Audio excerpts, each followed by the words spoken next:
What's up, OBGE Production Podcast family? Hope all is well. Welcome back to the channel for the second episode. Before I start, I want to say prayers go out to everybody who got lost in the tragedy yesterday in Buffalo on Saturday, May 14th, and I'm gonna pray for everybody in that situation, and I hope that God wraps His arms around everybody. And shout out to the city of Buffalo for obviously showing, people who got lost in that tragedy, love. So let's get into it. I know I haven't posted in 2 weeks. It's just been a lot of traffic going on between school and parenting. So now that we got that all figured out, I'm gonna be posting every Friday, 6 p.m. premiering. So let's get into it. We're gonna start with an ABC News article about the situation yesterday that happened in Buffalo. Title is called "Suspect Fired 50 Rounds in Buffalo Supermarket, Hate Crime Shooting That Killed 10 per the police." And let's read into it. 10 people were killed and another 3 wounded when a mass shooting erupted at a supermarket in Buffalo, New York, that authorities allege was a racially motivated hate crime carried out by heavily armed white teenager who fired a barrage of 50 shots outside and inside the market. An 18-year-old male suspect is in custody, police said. The shooter live-streamed the Saturday afternoon attack on social media and etched the names of previous mass shooters in racial epithets on the gun he allegedly used to carry out the attack, a source familiar with the investigation told ABC News.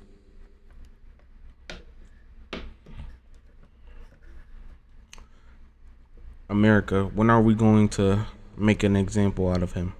When are we going to make examples out of people that do what he do or believe in what he believe in? Because again, to a point where it's unbearable. We watched him walk out gently, just like Dylan Roof walked out gently. But Philando Castro reached for his wallet and got shot. Tamir Rice was playing with a toy gun and got shot. This is crazy and this is sickening, and we need to make an example out of him. He's 18 years old. He had an AR. He live streamed killing 10 people and passing over a white person. And he said, "Hey, I'm sorry." But he didn't feel any remorse for them 10 people of color that he killed. Just because of the color of their skin, nothing else. He didn't know him. He wasn't related to him. He just killed them because of the color of their skin.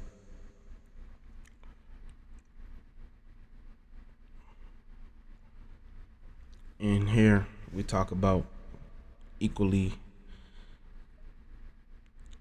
being justified and all the other stuff. This man needs to be made as an example, and I'm very truly sorry to everything that happened in Buffalo, to the families who lost that member. Now we're gonna take a look at some comments made on social media. And I think these are very important that, I share these because this is how it is in America, for those who don't know. By Bill Strahy, a random person commented under this post about, Officer Aaron Salter that lost his life in the Buffalo shooting yesterday. True justice might be you just release him in a black neighborhood, making it clear the police will be busy while elsewhere and preferably naked.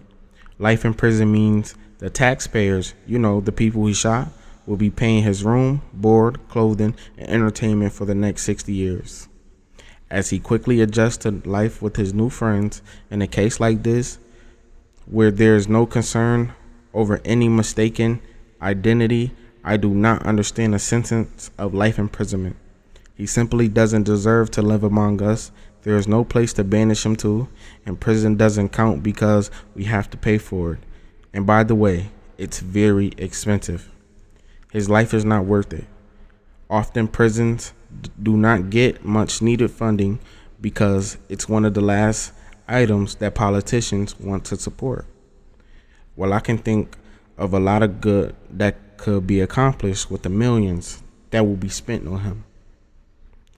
And Bill Strahy, I want you to know that you are 100% right, 100% educated, and that I 100% thank you for commenting that, because it showed me that there are people without ignorance in this world.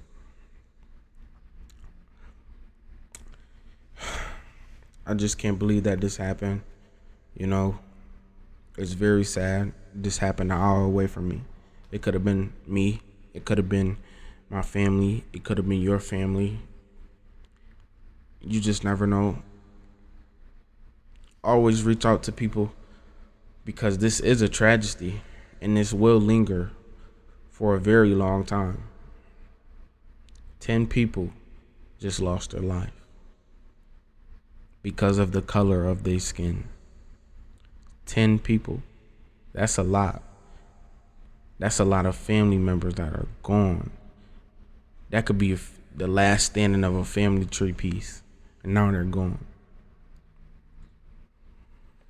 Now let's read a comment from a son who just lost his mother yesterday. Per him, it's his Facebook name, so I won't say it because I don't know his actual real name. He said, "I'm sick and tired of black people getting killed by racist white people and the police being gentle with them. But when a black person gets pulled over, they die for nothing. We ain't never had equality, and until we stick together, we never will. That's just how I feel." I'm sorry that you lost your mother, and you are 100% correct.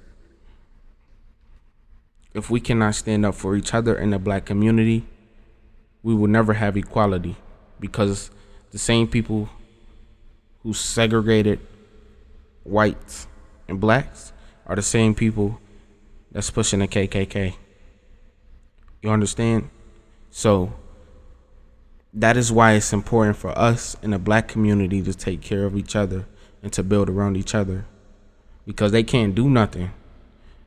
They try, but we live in a different world now. They can't do nothing. It's a tragedy, man. I feel very bad about the situation.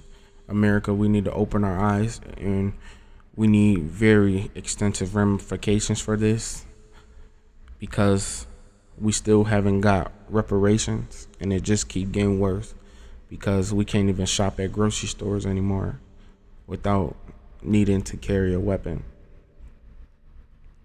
because of the color of our skin that you implanted in these white folks.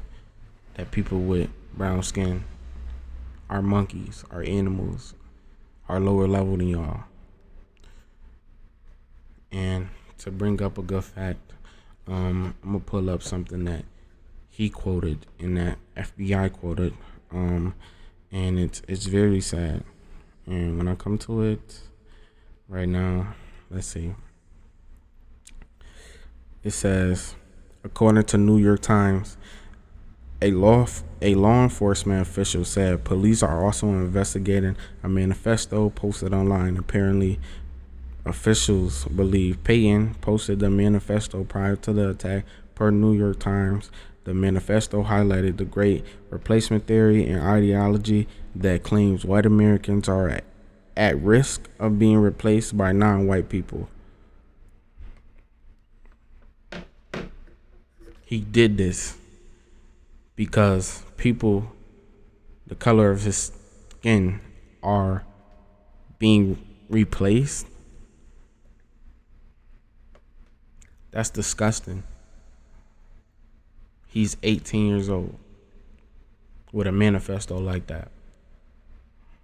America, we have to make an example out of him. This is not okay. And the white supremacists have been doing this for years and years and years and years. This is ridiculous. This is ridiculous.